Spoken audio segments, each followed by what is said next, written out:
બનાસકાંઠા જિલ્લામાં કાંકરેજના કંબોઈ ઉંદરા રોડ ઉપર ગાડીઓની લાગેલી લાંબી લાઈનો। બનાસકાંઠામાં ખાણ ખનીજ માફિયાઓ જેમ બેફામ બન્યા છે, તેઓને કોઈ રોકનાર કે ટોકનાર જ નથી। રાહદારીઓ તેમજ જાગૃત નાગરિકોને પારાવાર મુશ્કેલી વેઠવી પડે છે, તે સમજાતી નથી। શું ખાણ ખનીજ અધિકારીઓ સમાચાર પ્રસિદ્ધ થયા બાદ પણ આ તરફ ધ્યાન આપશે કે કોઈ પગલા ભરશે કે નહીં, તે જોવાનું રહે। બનાસકાંઠા જિલ્લાના કાંકરેજ તાલુકાની વાત હોય કે ગુજરાતના કોઈપણ પંથકની ખાણ ખનીજ ચોરીના નંબરી ધંધો દાયકાઓથી ભ્રષ્ટ અધિકારીઓ અને નઠારા નેતાઓને કારણે કાયમ ધમધમતો રહે છે।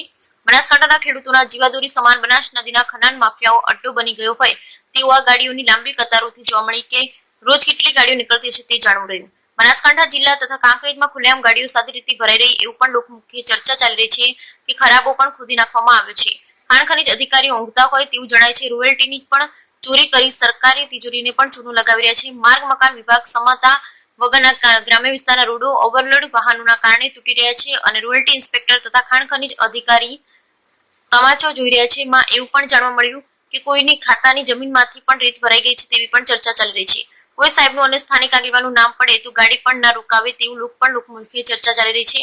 આ કોઈ લીજ પરવાનો આપવામાં આવ્યો છે કે નહીં તે પણ તપાસનો વિષય છે। બનાસકાંઠા જિલ્લામાં કાંકરેજ તાલુકાની બનાસ નદી પટમાં કેટલાય મશીનો ચાલી રહ્યા છે।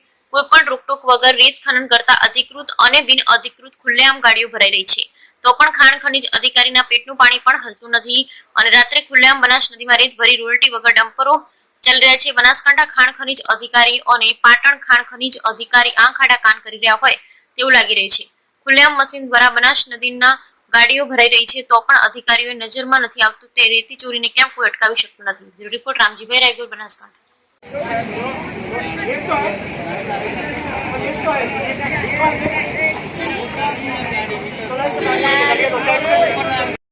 ટર્બાડી નેટ નાખતા નહીં એના માટે એક્સિડન્ટનો ભય થોડો રહે છે, એટલે અમે ગાડી રોકાઈ છે બધાને ચેક કરી અને નેટ નાખવા માટે જ અમે ગાડી રોકી। શું નામ છે તમારું? વિજય।